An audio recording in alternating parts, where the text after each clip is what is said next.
Hello, and we're continuing our journey through Acts with Acts chapter 18, verses 1 to 23, with Paul in Corinth. After this, Paul left Athens and went on to Corinth. There he met a Jew named Aquila, born in Pontus, who had recently come from Italy with his wife Priscilla. For the Emperor Claudius had ordered all the Jews to leave Rome. Paul went to see them and stayed and worked with them, because he earned his living by making tents, just as they did. He held discussions in the synagogue every Sabbath, trying to convince both Jews and Greeks. When Silas and Timothy arrived from Macedonia, Paul gave his whole time to preaching the message, testifying to the Jews that Jesus is the Messiah. When they opposed him and said evil things about him, he protested by shaking the dust from his clothes and saying to them, "If you are lost, you yourselves must take the blame for it. I am not responsible. From now on, I will go to the Gentiles." So he left them and went to live in the house of a Gentile named Titus Justus, who worshipped God. His house was next to the synagogue. Crispus, who was the leader of the synagogue, believed in the Lord, together with all his family, and many other people in Corinth heard the message, believed, and were baptized. One night Paul had a vision in which the Lord said to him, "Do not be afraid, but keep on speaking, and do not give up, for I am with you. No one will be able to harm you, for many in this city are my people." So Paul stayed there for 1.5 years, teaching the people the word of God. When Gallio was made the Roman governor of Achaia, the Jews got together, seized Paul, and took him into court. "This man," they said, "is trying to persuade people to worship God in a way that is against the law." Paul was about to speak when Gallio said to the Jews, "If this were a matter of some evil crime or wrong that has been committed, it would be reasonable for me to be patient with you Jews. But since it is an argument about words and names and your own law, you yourselves must settle it. I will not be judge of such things." And he drove them out of the court. They all seized Sosthenes, the leader of the synagogue, and beat him in front of the court. But that did not bother Gallio a bit. Paul stayed on with the believers in Corinth for many days, then left them and sailed off with Priscilla and Aquila for Syria. Before sailing for Cenchrea, he had his head shaved because of a vow he had taken. They arrived in Ephesus, where Paul left Priscilla and Aquila. He went into the synagogue and held discussions with the Jews. The people asked him to stay longer, but he would not consent. Instead, he told them as he left, "If it is the will of God, I will come back to you." And so he sailed from Ephesus. When he arrived at Caesarea, he went to Jerusalem and greeted the church, and then went to Antioch. After spending some time there, he left and went through the region of Galatia and Phrygia, strengthening all the believers. So, Paul in Corinth. Well, Corinth was quite a place.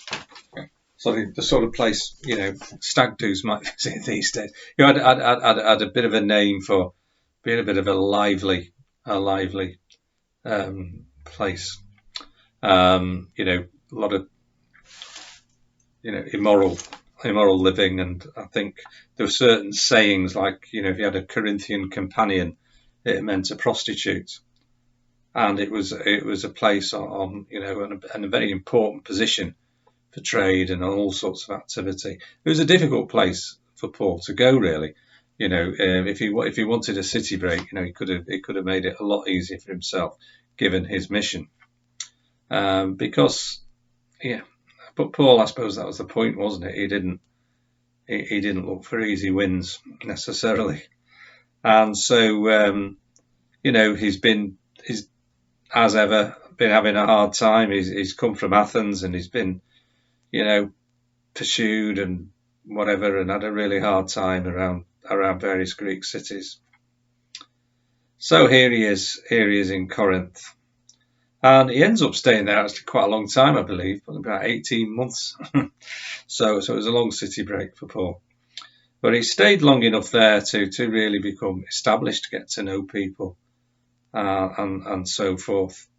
And his model of ministry is really quite interesting because, of course, everyone has to live and to sustain themselves. But he didn't, generally speaking, make that his livelihood from his ministry.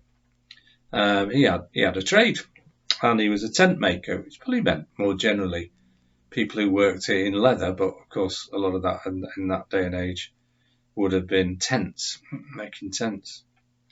And there's a really important friendship that strikes up between him and a couple, Aquila and Priscilla, who've come from Rome following sort of expulsion and all sorts of goings on there.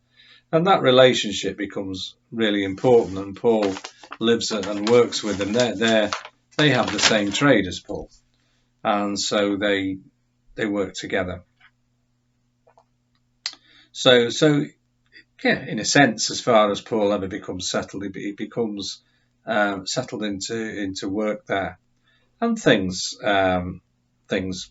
go well, and but it's a familiar pattern. Things go well, and then something happens, and something comes along to sort of pour buckets of cold water over it and cause all sorts of problem for Paul. And the fact that he stays there so long shows that he did have success there, and his mission was effective. And he has a vision, and he has his words from God. Do not be afraid, but speak, and do not be silent, for I am with you. So he's reinforced by this. But of course, trouble always comes along, doesn't it, for old Paul and his work? And I suppose that's testimony to the success of his work. It's because he's successful that it winds people up, and people resent it or oppose it for various reasons. But it's quite interesting that there is an attempt to disrupt Paul's work and to work against it, and people appeal to make a legal appeal to someone, an influential person called Gallio, the proconsul of the province of Achaia, who governed from Corinth. And what's interesting is that Gallio's having none of it. He said, "This is my sort of stuff. I don't deal with this. If you're all falling out with each other about matters which I don't adjudicate on or whatever, then I'm not interested." And so the charges are dismissed. And maybe, just maybe, it's showing an increasing tolerance, if that's the word, in the Roman Empire for Christianity. So there are lots of messages from this, isn't it? Paul has this extended period of time in Corinth, in this unlikely city in a way for him to go, but maybe because it was so unlikely because of the nature of the city and the ways of life there, it was a really important place for him to go. And he was there for an awful long time. And this model of ministry that he had, of ministering and alongside his livelihood, is an important one. And in fact, I believe that people who work in mission around the world these days, who have a livelihood to support them, very often refer to it as tent making, or they're referred to as tent makers. It refers more generally to this idea of someone doing mission, but having a source of income, a trade, to support themselves. So, a thought for reflection as we reflect on chapter 18, verses 1 to 23. Do not be afraid, but speak, and do not be silent, for I am with you, and no one will lay a hand on you to harm you, for there are many in this city who are my people. So this was from Acts 18, 9 to 10. Those wonderfully supportive, reinforcing words that Paul hears said to him. And, they're words that perhaps speak to us as we think about our mission in life and our faith.